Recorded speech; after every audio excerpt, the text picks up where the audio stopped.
अब हम लोग बात करेंगे मूल अधिकार, जिसको इंग्लिश में क्या कहते हैं? Fundamental rights. क्या बोलते हैं? Fundamental rights. क्या बोलते हैं? Fundamental rights. ठीक है, अब बात करते हैं कि मूल अधिकार के थीम को समझते हैं। सबसे पहले परिभाषा पढ़ने से पहले इसके विषय में थोड़ा सा हम लोग अपने बेसिक तरीके से समझने की कोशिश करते हैं। जैसे किसी व्यक्ति के लिए मूलभूत आवश्यकता जो होती है वही है मूल अधिकार, है ना। किसी व्यक्ति के लिए जो मूलभूत आवश्यकता है उसी आवश्यकता को हम लोग क्या कहते हैं? मूल अधिकार कहते हैं। ये अपनी भाषा में हो गया। तो मूलभूत आवश्यकता व्यक्ति के लिए क्या क्या हो सकता है?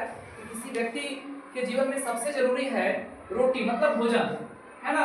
हर व्यक्ति के लिए रोटी, उसके बाद जो है खाने के लिए रोटी, रोटी का मतलब भोजन, ठीक है। इसके बाद कपड़ा, और हर व्यक्ति का तन ढकने के लिए क्या चाहिए? कपड़ा चाहिए। रोटी हो गया, कपड़ा हो गया। इसके बाद रहने के लिए क्या चाहिए? मकान चाहिए। अगर व्यक्ति के पास रोटी भी है, कपड़ा भी है, मकान भी है, लेकिन जिंदगी उसकी कैसी होनी चाहिए?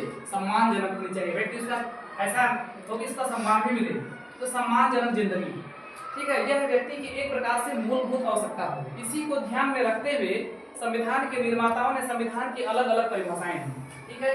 इसमें जो मूल अधिकार का, अब हम लोग मूल अधिकार की परिभाषा, जैसे मैंने अपने तरीके से इस परिभाषा को लिखा है कि वे अधिकार जो व्यक्ति के जीवन के लिए अति आवश्यक होते हैं, अति आवश्यक होते हैं, तो उसे मूल अधिकार कहते हैं। व्यक्ति के जीवन के लिए जो सबसे जरूरी है, सबसे आवश्यक है, तो सबसे आवश्यक जरूर क्या है? जीना। क्या करना? जीना। नहीं, रोटी वाली जो सिस्टम है ये सबसे जरूरी है, जीवन नहीं तो कुछ नहीं। इसलिए जो है अनुच्छेद 21 में जीवन जीने के अधिकार को बताया गया है। जीवन जीने का अधिकार, हर व्यक्ति का जीवन जीने का अधिकार है। इस अधिकार के तहत हमारे देश की जो सरकारें हैं, ठीक है, 5 को जो राशन की पैसा दिया जा रहा है, ताकि हर व्यक्ति, हर गरीब व्यक्ति जो है भूखा न मरे, कम से कम उसको जो है नहीं कुछ, कम से कम दाल चावल और नमक खा करके अपनी जिंदगी क्या कर सके? बसर कर सके, ठीक है। उसमें जीवन जीने का अधिकार क्या है? नीड। अब बात करते हैं मूल अधिकार। तो वे अधिकार जो जीवन के लिए अति आवश्यक होते हैं, ठीक है। तो बताया गया सबसे जरूरी चीज क्या है? भोजन। उसे क्या कहते हैं? मूल अधिकार कहते हैं। और मूल अधिकार की जो है बिहार बोर्ड अपनी परिभाषा क्या देती है, उसके पहले हम लोग देख लेते हैं कि मूल अधिकार का वर्णन संविधान में कहाँ है। तो मूल अधिकार का वर्णन संविधान के भाग 3 में है। मूल अधिकार का वर्णन संविधान में कहाँ पर है? संविधान के भाग 3 में मूल अधिकार का वर्णन किया गया। अनुच्छेद जो है 12 से 35, अनुच्छेद 12 से 35 में मूल अधिकार के विषय बताया गया। पूरे एक अनुच्छेद को बताया जाएगा, कम से कम 3 से 4 वीडियो लगेंगे, ठीक है। एक अनुच्छेद को जो है डेप्थ में बताया जाएगा, गहराई से।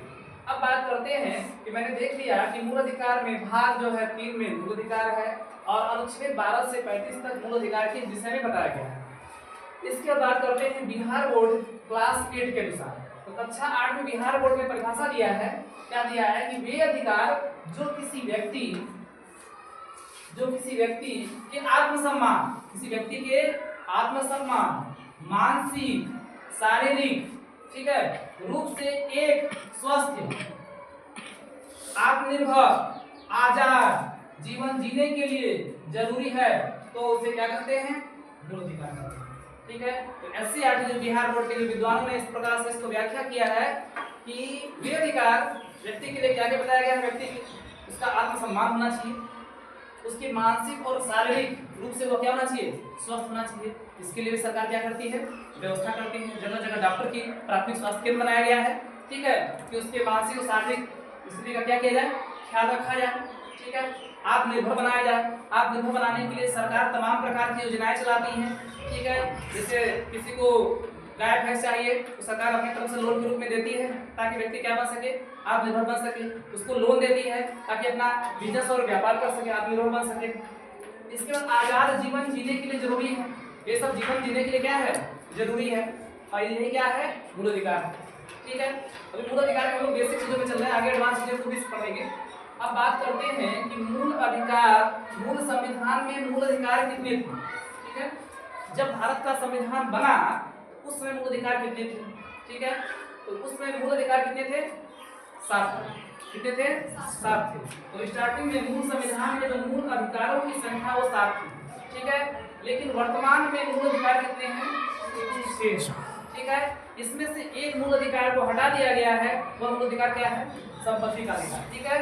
तो प्रश्न बनता है कि किस अधिकार को मूल अधिकार की कैटेगरी से बाहर कर दिया गया, बाहर कर दिया, ठीक है, तो बाहर कर दिया गया, तो किस अधिकार को मूल अधिकार की कैटेगरी से जो है, मूल अधिकार की कैटेगरी से क्या किया गया, बाहर कर दिया गया।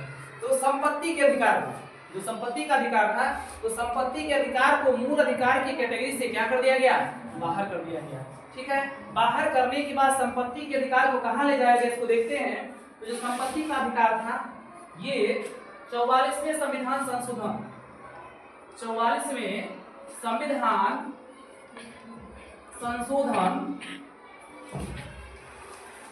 44वें संविधान संशोधन 1978 के द्वारा, 1978 के द्वारा मूल अधिकार को जो है मूल अधिकार की कैटेगरी से बाहर कर दिया गया। और उसमें से कौन से अनुच्छेद को बाहर किया गया, जो संविधान के अनुच्छेद 19(1)(च), इसके बाद संविधान के अनुच्छेद 31, जो कि संपत्ति का अधिकार था, इस अधिकार को हटा दिया गया। क्या किया गया, इसको जो है हटा दिया गया, हटा दिया गया। इस अधिकार को हटाने के बाद जो है इस अधिकार को कानूनी अधिकार बना दिया गया। कानून में रहेगा, ऐसी बात नहीं कि हट जाएगा, लेकिन मूल नहीं रहेगा। कानूनी अधिकार में अनुच्छेद 300 क में चला जाएगा, अनुच्छेद 300 क और भाग 12 में, अनुच्छेद 300 क और भाग 12 में इस मूल अधिकार को क्या कर दिया जाएगा, सम्मिलित कर दिया गया। किसमें, कानूनी अधिकार के रूप में बदल दिया गया।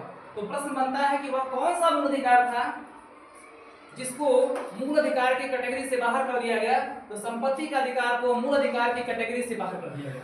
अगला प्रश्न बनता है कि संपत्ति के अधिकार को किस संशोधन के द्वारा मूल अधिकार की कैटेगरी से बाहर कर दिया गया। तो संपत्ति के अधिकार को जो है 44वें संविधान संशोधन 1978 के द्वारा मूल अधिकार की कैटेगरी से क्या कर दिया गया, बाहर कर दिया गया। इसको याद कर लेना है कि 44वें संविधान संशोधन 1978 के द्वारा संपत्ति के अधिकार को मूल अधिकार की कैटेगरी से बाहर कर दिया। बहुत इंपॉर्टेंट क्वेश्चन है, ठीक है। यह क्वेश्चन भारत का कोई सा एग्जाम नहीं है, चाहे TGT exam, TGT, PGT, net, JRF, ठीक है, यूपीएससी, आईएएस, डीएम, एसडीएम, सभी प्रकार की परीक्षाओं में क्वेश्चन पूछे जा चुका है। ये अब तक का सबसे मोस्ट इंपॉर्टेंट क्वेश्चन है, ठीक है। इसके विषय में अगले वीडियो में और कुछ आगे पढ़ेंगे। यहाँ थोड़ा सा देख लेते हैं। मूल कुछ अधिकार जो है केवल भारतीयों के लिए, इसमें जो अनुच्छेद 12 से 35 तक है ना, इसमें कुछ ऐसे अधिकार हैं जो केवल भारत के लोगों के लिए हैं, विदेशियों के लिए नहीं, ठीक है। जैसे अनुच्छेद 15 कहता है कि धर्म, मूल वंश, जाति के आधार पर किसी के साथ विभेद नहीं किया जाएगा। यह मूल अधिकार किसको दिया गया है, भारत के लोगों को दिया गया। 15 अनुच्छेद 16 में भारत के लोगों को दिया गया।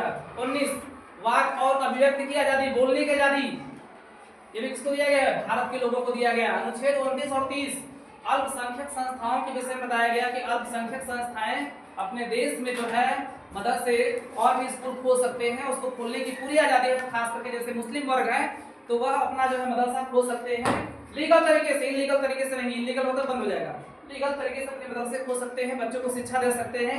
इसमें किसी प्रकार का जो है रोक टोक नहीं है। लेकिन भारत का मुस्लिम ऐसा कर सकता है, पाकिस्तान का मुस्लिम ऐसा नहीं कर सकता है, बांग्लादेश का ऐसा नहीं कर सकता है, क्योंकि मूल अधिकार जो है सिर्फ भारतीय लोगों को ही, ये जो 15, 16, 19, 29, 30 भारतीय लोगों को ही क्या है, प्राप्त है। समझ में आया, ठीक है। और इसके विषय में हम लोग विस्तृत अध्ययन अगले वीडियो में करेंगे। आज के लिए बस इतना है।